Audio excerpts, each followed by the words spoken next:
Aujourd'hui, je vais vous parler d'une série télévisée, Les Chroniques de Shannara. Une série qui mélange magie, aventure et combats épiques.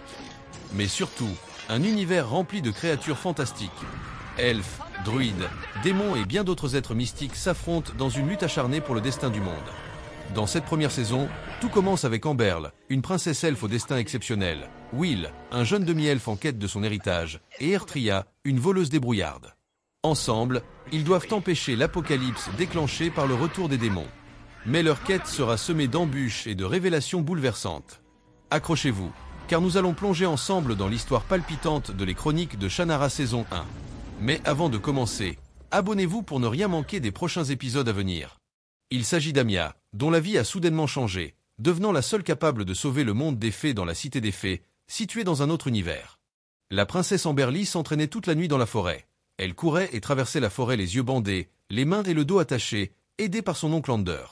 Mais dès qu'elle s'approchait d'un gouffre au centre de la forêt, il la poussait pour la faire tomber en plein cœur de celui-ci. À ce moment-là, il lui disait que traverser la forêt de cette manière était extrêmement dangereux, surtout pour la compétition, et lui suggérait d'abandonner pour retourner au palais. Mais elle répondait qu'elle n'avait pas fait tout ça pour abandonner maintenant, ajoutant que seuls les 7 premiers seraient choisis dans cette compétition. Elle se remettait alors à s'entraîner. Le lendemain matin, la compétition allait commencer avec un grand nombre de guerriers nains participants. Quand Amberly arrivait, il la trouvait habillée comme eux et participant à la course, ce qui les surprenait énormément.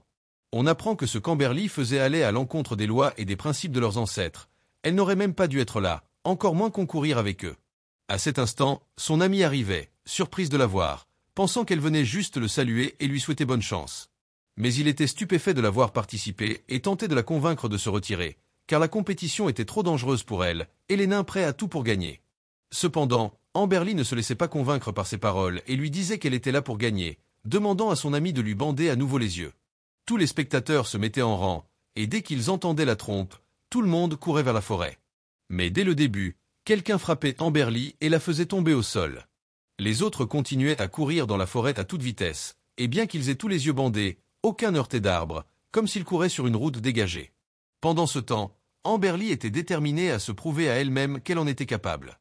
Elle se relevait et voyait une vision. Elle atteignait l'arbre sacré qui marquait la ligne d'arrivée, et une voix lui disait de se dépêcher. En réalité, la forêt était un champ de bataille, pas une simple course. Un concurrent frappait son camarade pour le faire tomber, car tous voulaient arriver premiers et faire partie des 7 élus. Quand Amberly s'approchait du gouffre où elle tombait toujours pendant ses entraînements, quelque chose d'étrange se produisait cette fois-ci. Elle voyait à nouveau l'arbre de la ligne d'arrivée, comprenant qu'elle devait y être. Soudain, elle s'envolait dans les airs, passait le gouffre sans encombre alors qu'elle aurait dû tomber de l'autre côté, mais elle se ressaisissait, se relevait et continuait la course. Le premier à atteindre et franchir la ligne d'arrivée était son ami Jaïs, suivi du deuxième, du troisième et du quatrième, jusqu'à ce qu'Amberly soit sur le point d'arriver. Mais un de ses camarades la faisait tomber et la frappait pour l'empêcher de se relever.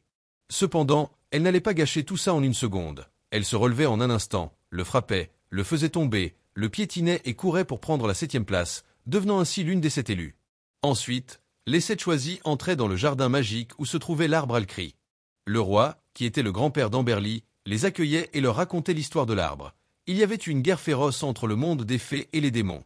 Lorsqu'ils avaient remporté cette guerre, ils avaient enfermé les démons dans un lieu appelé l'exil, et cet arbre Alcry était le sceau qui fermait la porte de cet exil. Tant qu'il restait en place, les démons ne pourraient jamais en sortir. Leur mission était de le protéger. Chacun s'approchait de l'arbre et le touchait dans un rituel, mais quand Amberly s'avançait et le touchait, elle voyait soudain une vision. Leur royaume était détruit, plongé dans l'obscurité et la désolation, un démon massacrant le peuple des fées. Au même moment où elle avait cette vision, un humain nommé Alanon se réveillait d'un profond sommeil dans une grotte de glace où il dormait depuis des années. Son corps était couvert de symboles étranges, et il portait une épée magique qui, lorsqu'il prononçait une certaine phrase, se déployait et lui donnait la force de se rétablir. Ailleurs, on découvrait un jeune homme, mi-humain, mi-fée, nommé Will, qui retrouvait sa mère mourante. Dans son dernier souffle, elle lui donnait 3 pierres bleues, lui parlant de la croyance des Giljean, qu'il avait déjà utilisée auparavant, et lui recommandait de trouver le prêtre.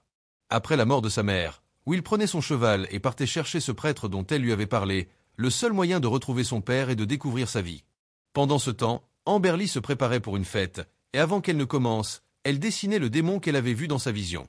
La nuit, lors de la fête, Amberly avait des flashs et une autre vision de l'arbre. Elle ressentait que quelque chose n'allait pas, mais elle entendait l'arbre l'appeler et lui dire qu'il avait besoin d'elle. Elle entrait alors dans le jardin, et dès qu'elle touchait l'arbre à nouveau, elle voyait une nouvelle vision où elle tuait Lorin. À ce moment-là, Lorin entrait pour la chercher, et quand il essayait de la rassurer, elle lui racontait ce qu'elle avait vu.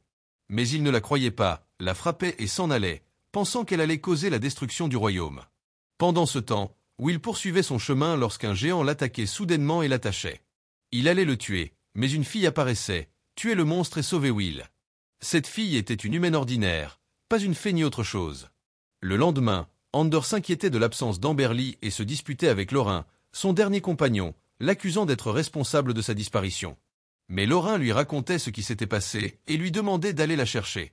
Le gros problème, c'était qu'il découvrait que l'arbre était atteint d'une maladie étrange et commençait à saigner une substance semblable à du sang.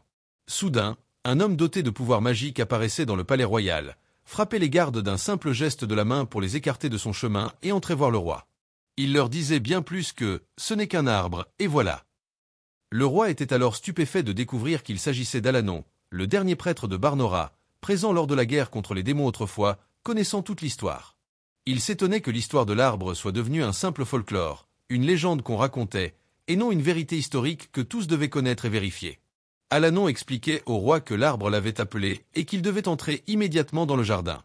Lorsqu'il arrivait près de l'arbre et le voyait, il leur annonçait qu'il était en train de mourir, que des jours sombres les attendaient et qu'il devait préparer l'armée des djinns. Quand Andor s'étonnait des paroles d'Alanon, celui-ci lui expliquait que chaque feuille de l'arbre représentait un démon emprisonné. Dès qu'un démon était libéré, cela continuait ainsi jusqu'à ce que toute l'armée des ténèbres soit relâchée et envahisse leur monde à nouveau. En effet, une feuille de l'arbre tombait au sol, mais au moment où elle touchait terre, elle se transformait en cendre et disparaissait. Un être des ténèbres se libérait, créant un dôme et un bouclier de pierre et de magie pour commencer sa guerre. Pendant ce temps, Will suit le vagabond jusqu'à une hutte abandonnée dans la forêt. Là, Will prenait un bain chaud et la vagabond en profitait pour lui droguer et voler les pierres bleues magiques que sa mère lui avait remises. Le lendemain matin, après la fuite de Ertria, Will se réveillait au son de la voix d'Alanon, découvrait que la fille censée les aider la veille était une voyageuse qui lui avait volé l'améthyste des fées et s'était enfuie. Quand Will apprenait qu'Alanon était un prêtre, il était surpris, car sa mère lui avait dit qu'il devait le trouver, mais il s'étonnait que ce soit le contraire qui se produise. Will était encore plus surpris quand Alanon lui révélait qu'il était le dernier descendant de la lignée Shannara, que ses ancêtres étaient des rois et des guerriers, et que même son père avait été un héros qui avait utilisé l'améthyste des fées pour les faire triompher dans la guerre contre les ténèbres. À ce moment-là, une autre feuille de l'arbre tombait et se libérait, relâchant avec elle un démon capable de se déguiser en n'importe qui.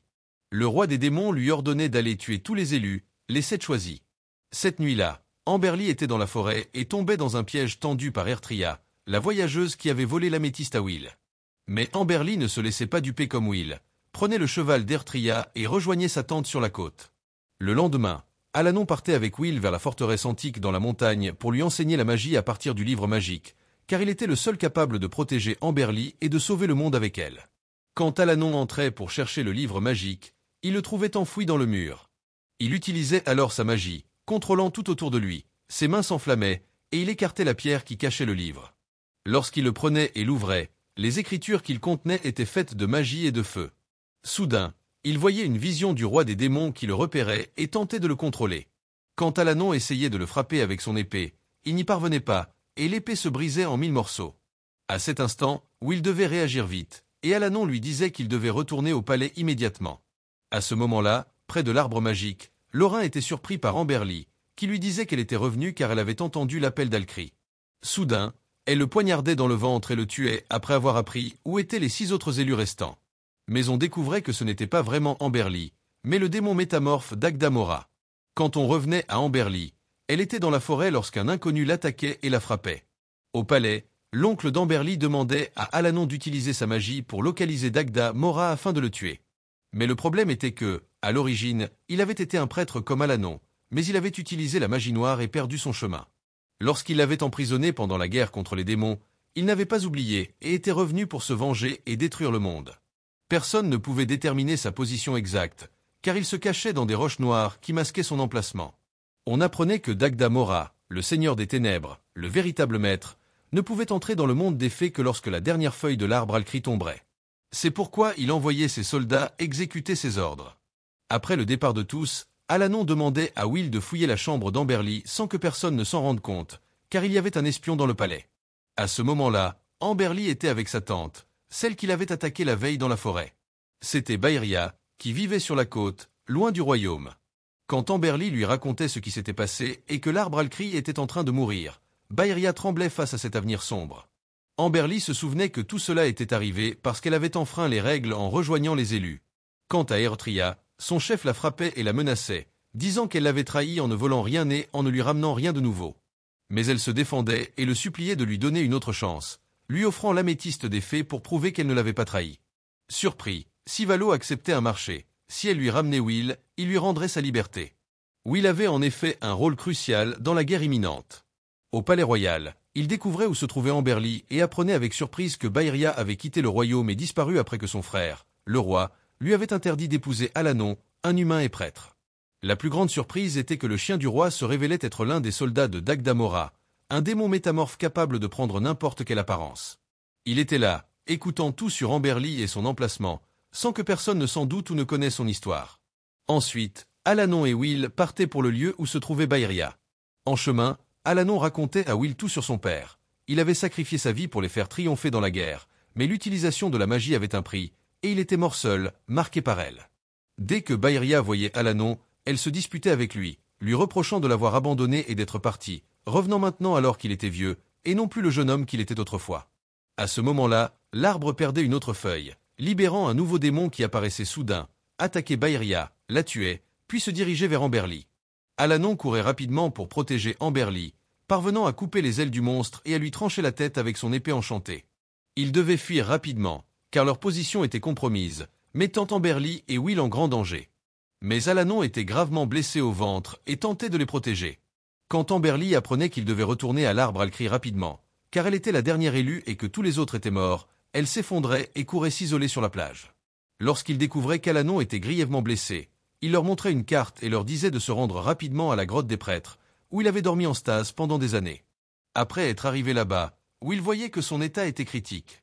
Il emmenait alors Amberly avec lui au fleuve bleu argenté pour récupérer une argile magique capable de guérir toutes les blessures. Pendant ce temps, près de l'arbre Alcry, une autre feuille tombait, et les démons attaquaient les villages du royaume, les détruisant. Alors qu'Amberly marchait avec Will, elle se demandait pourquoi Alanon avait choisi de la protéger, elle en particulier. Mais cette interrogation prenait fin quand il lui révélait qu'il portait l'anneau Shannara et que son grand-père était le grand roi qui avait uni les 4 terres. Will lui expliquait que, bien que ses ancêtres aient été de grands héros, il ne possédait aucune magie et lui promettait qu'une fois qu'il l'aurait ramené au palais et aurait sauvé Alanon, il retournerait dans son pays et disparaîtrait. Alors que Will descendait dans l'eau pour chercher l'argile magique, il découvrait qu'Amberly avait disparu. Il sortait pour la chercher, mais se faisait surprendre par Eritrea qu'il avait capturé avec un autre voyageur. Il l'attachait à deux, et on l'emmenait à Sivalo. Mais Sivalo ne le traitait pas comme un otage. Au contraire, il le libérait, le nommait compagnon et lui proposait de rejoindre les voyageurs, car ils étaient tous différents, et personne ne se moquerait de lui. Cette nuit-là, Eritrea allait réclamer à Sivalo qu'il tienne sa promesse et lui rende sa liberté, mais il refusait et lui proposait un autre marché. Si Will utilisait sa magie sur l'améthyste des fées et découvrait comment elle fonctionnait, il la libérerait. À ce moment-là, Alanon était dans sa grotte, sur la pierre magique, et le livre qui s'y trouvait parcourait son corps comme du feu, guérissant sa blessure comme si elle n'avait jamais existé. Pendant ce temps, Eritrea, au camp des voyageurs, allait vers Amberly dans la tente où elle était attachée et emprisonnée, la libérait et lui disait de fuir. Mais Amberly l'attaquait, plaçait un poignard sur sa gorge et sortait, menaçant Sivalo de la tuer s'il ne laissait pas Will partir avec elle. Surprise, Sivalo s'en moquait, car elle n'était pas sa fille. Sivalo se disputait alors avec Will et lui donnait l'améthyste des fées pour lui montrer comment l'utiliser. Il prenait l'apparence d'Amberly, et soudain, un démon de Dagda Mora attaquait le camp, prenant aussi l'apparence d'Amberly, car sa présence empêchait Dagda Mora de rester prisonnier de l'arbre. Will était choqué lorsqu'il voyait l'améthyste des fées dans sa main s'illuminer d'une lumière bleue. Cette lumière courait dans ses veines comme du sang, et ses yeux s'illuminaient également de bleu. Quand il tendait la main vers le monstre, il le paralysait sur place jusqu'à le tuer, puis s'évanouissait. Ensuite, Amberly et Eritrea le portaient dans la tente pour le réveiller, mais quand Sivalo arrivait derrière elle, déterminé à récupérer l'améthyste des fées et à ne pas les laisser partir, Alanon apparaissait soudain, les frappait et les envoyait à l'autre bout de la tente. Il prenait Will et partait avec Amberly. Le matin, il réalisait des rituels pour le réveiller après qu'il avait utilisé la magie de manière soudaine. Alanon expliquait à Amberly que tout ce qui arrivait était prédestiné et devait se produire, que ce n'était qu'une question de temps, et qu'elle ne devait pas se sentir coupable, bien qu'elle se blâmait. Quelques jours plus tard, en route vers le palais, il passait par une ferme où tous les animaux avaient été tués sauvagement, et les propriétaires pendus. En entrant dans la grange, il découvrait un jeune fée attaché, bâillonné et enfermé dans une pièce verrouillée par des chaînes. Amberly le libérait et apprenait ensuite qu'il s'appelait Panda. Ses parents l'avaient enfermé ainsi par peur de ses pouvoirs magiques, mais ils ne révélaient pas de quel pouvoir il s'agissait pour qu'ils aient eu si peur. Amberly décidait de l'emmener avec eux, bien qu'Alanon n'était pas d'accord.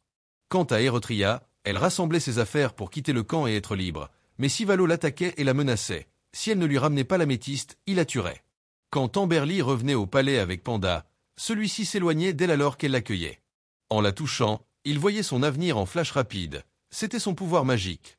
Ensuite, Amberly se rendait au Conseil des Sages pour leur demander la permission de retourner dans le jardin magique et d'accéder à Alcry. Pendant ce temps, Will quittait le palais, mais Panda et les autres tentaient de le convaincre de continuer le voyage avec Amberly jusqu'à ce qu'elle atteigne la terre de sécurité. Will s'étonnait de la manière dont Panda parlait de cette terre de sécurité avec une telle certitude, mais il décidait de le croire et retournait au Conseil des Sages derrière Amberly. Là, les sages la blâmaient pour ce qui se passait, mais Will la défendait. Lorsqu'ils apprenaient qu'il était le dernier descendant de Shannara, le roi l'accueillait chaleureusement, ravi, car il connaissait toute l'histoire de son grand-père. Après avoir écouté, il pardonnait à Amberly son erreur passée et décidait de la laisser retourner à l'arbre Alcry pour prendre la nouvelle graine et la planter en terre de sécurité afin qu'elle repousse et emprisonne à nouveau les démons. Quand Amberly entrait dans l'arbre, au milieu des racines, une racine s'étendait vers elle, et une lumière jaillissait, explosant en poussière magique qui lui faisait voir une vision. Elle se voyait dans un monde détruit, avec son ancien camarade Lorin qui lui donnait la graine. Mais soudain, son apparence changeait en celle de Will, qui la tuait et lui disait qu'elle devait le tuer pour prouver sa force et ne pas se laisser distraire de sa mission. Comprenant que c'était un test de l'arbre, Amberly tuait Will. Dans sa vision, elle voyait l'endroit où elle devait planter la graine. Elle se réveillait alors, la lumière s'ouvrait sur la graine, et Amberly la prenait avant de sortir de l'arbre. Son grand-père, le roi, était fier et heureux d'elle, mais aussi inquiet, car elle portait une responsabilité dangereuse. Parmi les gardes, un espion de Dagda Mora, le démon métamorphe, communiquait avec lui, lui disant que ses forces s'affaiblissaient à cause de sa présence prolongée dans ce monde. Mais Dagda Mora ne se préoccupait que de tuer la princesse, car sa mort mettrait fin à leurs espoirs. Pendant ce temps, Amberly et les autres réfléchissaient ensemble à l'emplacement de cette terre qu'elle devait rejoindre, car aucun d'eux ne le connaissait. Dans la forêt, Sivalo ordonnait à Eretria de s'infiltrer dans le palais pour voler l'améthyste des fées. Will, avec Panda, lui révélait la vérité. Quand il touchait quelqu'un, il voyait comment cette personne mourait. Peu après, Eretria entrait dans le palais, se rendait dans la chambre de Will et volait à nouveau l'améthyste. Ensuite, Panda marchait dans le palais et croisait Jaïs, l'ami d'Amberly, par hasard. Il voyait qu'elle mourrait dans 1 minute si elle montait à l'étage supérieur. Effectivement, elle montait, rencontrait Eretria et s'enfuyait après l'avoir vue. Mais en réalité, celle que Jaïs avait croisée n'était pas la vraie Eretria, mais le démon métamorphe déguisé en elle. Au moment où elle s'approchait, Amberly l'attaquait pour la tuer, mais Jaïs courait pour l'avertir et lui bloquait le passage. Panda arrivait de l'autre côté et l'écartait du poignard à la dernière seconde, sauvant sa vie. Le démon métamorphe s'enfuyait alors, se transformant en un autre garde. Quand la vraie Eretria tentait de s'échapper, Ander la capturait et l'emprisonnait pour tentative de meurtre sur la princesse. Mais en parlant avec Will, alors qu'il récupérait l'améthyste, elle lui expliquait qu'elle n'avait aucun intérêt à tuer Amberly. Elle aurait pu le faire dans la forêt quand elle en avait eu l'occasion. Alors pourquoi viendrait-elle au palais pour ça? À ce moment-là, le roi remettait à Amberly l'épée de son défunt père pour qu'elle se défende lors de son prochain voyage. Ensuite, pour identifier le démon qui se cachait dans le palais et l'éliminer, Alanon emmenait Panda et lui faisait toucher le corps de Lorin pour voir ses derniers instants et découvrir qui l'avait tué. En le touchant, Panda voyait qu'Amberly l'avait tué, mais dans une vision, et Alanon comprenait que ce démon était extrêmement puissant, capable de changer d'apparence en n'importe qui ou n'importe quoi, rendant sa traque difficile. La seule solution était de lui tendre un piège, faire croire qu'Amberly était sans protection, et quand il viendrait la tuer, il serait prêt à l'attraper. Bien sûr, il ne pouvait pas sacrifier Amberly et la mettre dans une telle situation où le plan pourrait échouer et le démon la tuer pour de bon. Will suggérait alors qu'Eretria se déguise en princesse pour assurer sa sécurité, surtout après que Panda avait vu dans une vision qu'Eretria était liée à Amberly. Leur destin était de voyager ensemble, tous les trois. Plus tard, Amberly était dans une autre forteresse isolée, et Will courait pour la prévenir que le démon connaissait leur plan, car il était l'un des soldats. Soudain, il l'attaquait et tentait de la tuer, déguisé en Will. Mais Amberly était plus rapide, l'attaquait et le faisait tomber inconscient ou le tuait. À cet instant, il révélait sa véritable apparence. Amberly, Will et Eritrea commençaient alors leur voyage ensemble, car Alanon ne pouvait pas les accompagner pour protéger le palais. Surprise! Parmi les soldats qui se préparaient à affronter le démon, un autre démon authentique apparaissait, attaquait et tuait l'un d'eux. Retour